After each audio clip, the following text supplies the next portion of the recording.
सवाल नंबर 1, हजरत आदम अलैहिस्सलाम को जन्नत से किस चीज के खाने की वजह से निकाला गया था?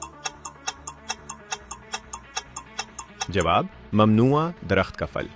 सवाल नंबर 2, किस सहाबी ने इस्लाम की खातिर अपने ही वालिद को कत्ल किया था? हजरत अबू उबैदा बिन अल-जर्राह रज़ी अल्लाहु अन्हु। सवाल नंबर 3, इस्लाम में सबसे आखिरी नबी कौन है? भाई अब बारी आपकी है, इसका जवाब आप लोग कमेंट्स में बताएं। देखते हैं कौन सही जवाब देता है। सवाल नंबर 4, कुरान पाक किस रात में नाजिल होना शुरू हुआ था? जवाब, लैलतुल क़द्र की रात। सवाल नंबर 5, हजरत यूसुफ अलैहिस्सलाम के कितने भाई थे? जवाब, 11 भाई। आखिरी सवाल, हजरत यूसुफ अलैहिस्सलाम को किस वजह से कुएं में डाला गया था?